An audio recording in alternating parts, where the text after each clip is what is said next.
બદલાપુરની સ્કૂલમાં બાળકી સાથે દુષ્કર્મના કિસ્સામાં એફઆઈઆર નોંધાઈ। પીડિત બાળકીના પરિવાર દ્વારા કરવામાં આવેલી ફરિયાદના 12 કલાક પછી કેસ નોંધાયા બાદ આરોપીની ધરપકડ કરાઈ। સરકારે કાર્યવાહી કરીને ફાસ્ટ ટ્રેક કોર્ટમાં કેસની સુનાવણી હાથ ધરવાનો આદેશ આપ્યો છે। કલાકો પછી પણ સ્થાનિકો ટ્રેક પરથી નહીં હટતા પોલીસ પ્રશાસને બળ પ્રયોગ કર્યો।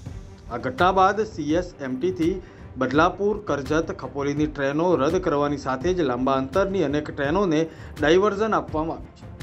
10 થી 12 કલાક ટ્રેન સેવા ખોરવાયા પછી શરૂ થતાં જ પ્રવાસીઓ અને રેલવેએ રાહતનો શ્વાસ લીધો। આ ઘટના મામલે બેદરકારી દાખવનારા સામે કડક કાર્યવાહી કરાશે। શરદચંદ્ર પવારની પાર્ટીના સાંસદ સુપ્રિયા સુળે ઉદ્ધવ ઠાકરેની શિવસેના અને મનસેના અધ્યક્ષ રાજ ઠાકરેએ પણ ઘટનાની આકરી ટીકા કરી।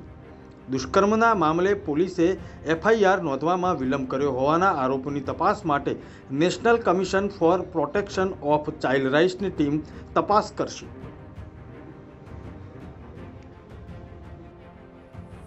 पूर्व पोलीस स्टेशन अत्यंत गंभीर स्वरूपाचा गुन्हा दाखल करण्यात आलेला आहे।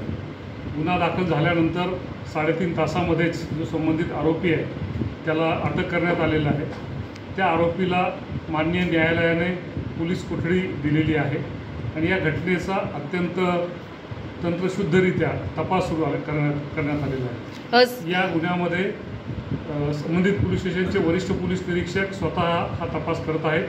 त्यासाठी त्यांना मदतीसाठी इतर पोलीस स्टेशनचे 2 अत्यंत अनुभवी अशा महिला अधिकारी देखील देण्यात आलेले आहेत आणि या प्रत्येक तपासाच्या प्रत्येक मुद्द्यावर कुठलीही त्रुटी राहू नये, सर्व पुरावे घेतले जावेत यासाठी पोलीस प्रशासन अत्यंत बारकाईनं लक्ष ठेवून आहे आणि प्रयत्न करत आहे। या निमित्तानं मी बदलापूर शहर येथील सर्व नागरिकांना विनंती करतो की हा गुन्हा दाखल होणं, त्यानंतर अत्यंत बारकाईनं तपास करणं यामध्ये पोलीस यंत्रणा व्यस्त आहे।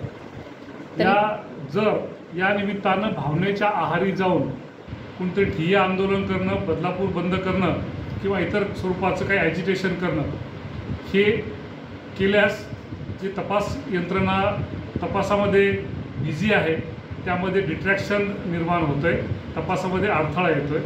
त्याचप्रमाणे माननीय पोलीस आयुक्त यांच्या आदेशाप्रमाणे संपूर्ण ठाणे पोलीस आयुक्तालयामध्ये प्रतिबंधात्मक आदेश जारी असल्यामुळे कुठलेही आंदोलनं किंवा ॲजिटेशन करण्यासाठी परवानगी नाही। त्याचप्रमाणे कुणी भावनेच्या आहारी जाऊन या बंद दरम्यान किंवा या ॲजिटेशन दरम्यान काही गैरकृत्य केल्यास आयोजकांसह सर्व संबंधितांवर अत्यंत गंभीर स्वरूपाची कारवाई करणं पोलिसांना अनिवार्य आहे। त्यामुळे पोलीस दलाच्या वतीनं मी सर्व बदलापूरकरांना नम्रतापूर्वक आवाहन करतो की या घटनेमध्ये अत्यंत बारकाईनं सूक्ष्मपणे तपास सुरू आहे।